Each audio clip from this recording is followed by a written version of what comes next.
Our commencement speaker this morning, State Representative Aaron Peña.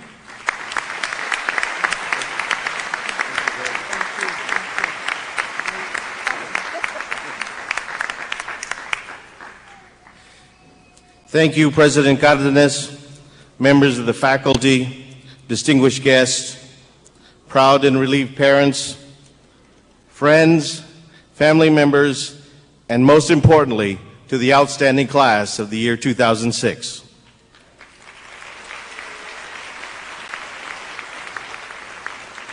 Thank you. It's great to be at the University of Texas Pan American again.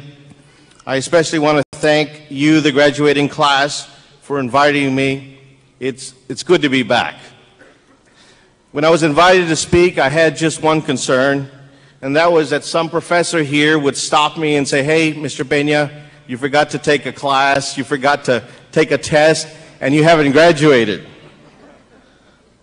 But it's good to be back because my memories of this place are fond. But if I could sum up my experience here at Pan American, I could sum it up in one word, and that word is struggle.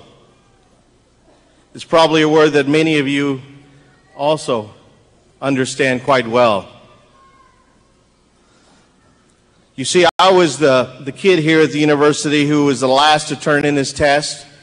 I was a kid who took classes over and over again until I got it right. I was a kid who was on the 8-year graduation plan. If there was an award for the least likely to succeed, I probably would have received that award. But I was lucky because I had great faculty members and great teachers. And they pushed me, they prodded me, they challenged me, and eventually they molded me into something useful. At that time, there is nothing that drove me more than finishing. And on this day, you can say the same. It is your graduation day. Congratulations.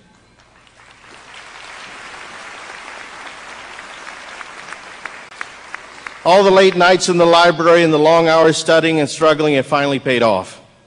You have succeeded in achieving a goal that so few have accomplished.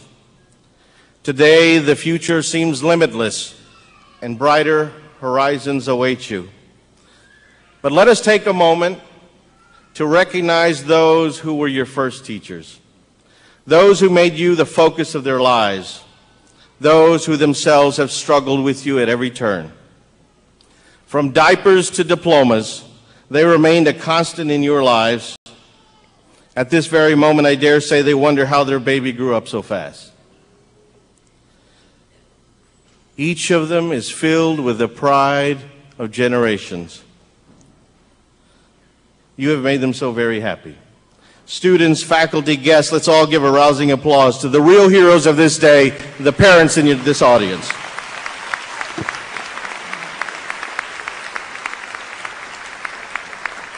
More than any other influence, they and the dreams they carry have helped make you what you are today and what you may become tomorrow. Now, on behalf of your parents, they've all instructed me to inform you that that student loan that you have is your first job as an adult. And by the way, they need the space, so it's time to move out. I think this is the day that we parents graduate ourselves. I have to say I'm pretty humbled to be here. This commencement marks the first time in over a decade that this university, compelled by growth, is having a summer graduation ceremony. More than that, the promising statistic that should awaken a nation is that nearly 70% of you are the first generation in your family to attain a college degree. As some in this country take a misdirected and regrettable course of fear, and fear of everything that is foreign, of everything that is different, here in this room lies the reality and promise of our shared future. It is the stuff of dreams coupled with the power of an education. The phenomenal growth and increase in the number of graduates coming to the University of Texas Pan American is not only a testament to the hard work of this institution's faculty and its leaders, but it's also a testament to the struggles and successes of your parents and those who came before us. And so it is there that I first look to find the wisdom that will carry you past the obstacles of life. In addition to the great education this wonderful institution provided you, the timeless values of our parents, of our ancestors, and of our community will provide the framework upon which such knowledge will grow. Hard work, determination, faith, family, and sacrifice. These are the values that have served our people through the ages. You didn't need a formal education to learn these values. We knew them each and every day by watching our parents and our grandparents. These values flow through you like the blood in your body. More so than any other time, it is time for us to listen to the voices that are in our blood. My grandfather, like so many others, came to this country with nothing more than a second-grade education. He picked oranges and worked in the sweltering fields of South Texas, barely making a living to support my father and the remainder of his family. But in his veins, there flowed some powerful stuff. Dreams of a better tomorrow and the willingness to fight for them. In the end, it's that hope that came through by the education of his children. One of my favorite stories of history is the story of Frederick Douglass. As a child born into slavery, he was separated from his mother at 6, and by law, he was kept from receiving an education. In fact, it was punishable by death. Douglass eventually learned the alphabet by listening to his master's wife reading the Bible to her child.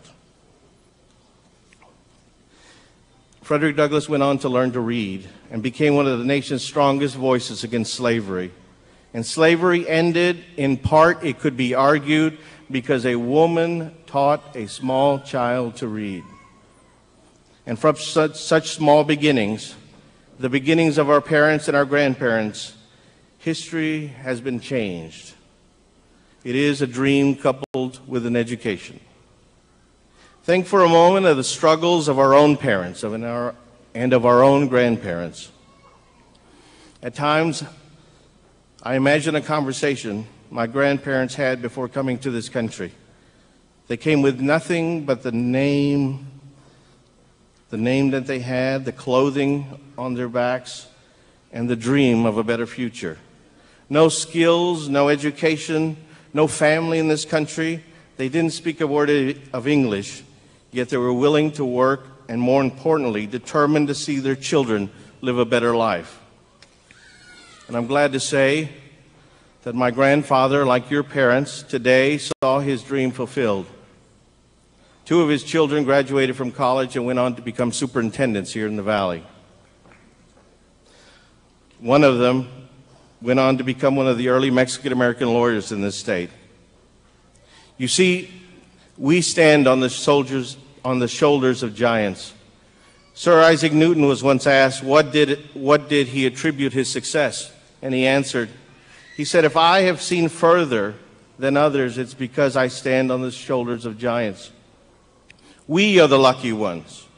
We confront obstacles and think life is tough, but we have learned many lessons from our parents and those that came before.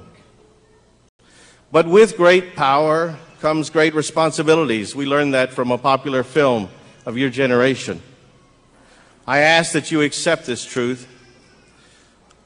On behalf of your parents and this community, I would ask that you accept the responsibility of our future. Yes, we all want to see you make a living, a comfortable living. This is an important aspect of life, there is no doubt. But please always remember that you don't make a living by what you get, rather you make a living by what you give. Let me give you a shortcut on your journey. After you get a job, after graduating from this university, after you get a brand new shiny car and live in a nice house, in one of those nicer subdivisions here in the Valley, somewhere along the road you will realize that these are not the things that will make you happy. Happiness, you see, comes from giving to others. And many of your parents have learned that because their lives were about giving you something, about giving you a future. At a time when this country's obsession with the glamour of wealth continues to grow, this task will be challenging. But consider for a moment how a nation was changed by teaching a child to read. Think for a moment how your lives were changed by the sacrifice made by your parents and grandparents. Find your purpose in life. Reach back and help others on their journey. Help those that are least likely to care for themselves, the sick, the elderly, children afflicted by drug addiction. Remember these words. A man never stands as tall as when he kneels to help a child. And there's so many in our community who need help. And so with your education come obligations. I would also ask you to start thinking outside of yourselves. You know, here in the Valley, we're very proud of our local high school football teams. We're very proud of where we come from. But we have to learn to think as a region. We have to learn to think of a region that works with our neighbors. Because we now live in a global economy and we have global responsibilities. Change is always going to be inevitable, but we can choose to react with fear and distrust of others, as some suggest. We can build walls and fear our neighbors of anyone who is different. We can deny that we are responsible for world problems, disease, poverty, or responsibility for our environment. Or we can embrace the challenge and accept our place in this world. One of our country's greatest strengths is the diversity of its people. We cannot allow our darker fears to control the destiny of this nation. We must act on love, intelligence, and mutual respect of ourselves and our neighbors. As President John F. Kennedy told us once, for in the final analysis, our most basic common link is that we all inhabit this small planet. We all breathe the same air. We all cherish our children's future, and we are all mortal. Lastly, never give up. Never, never, never give up. I stand before you not because I was the smartest guy at this university, because I was not.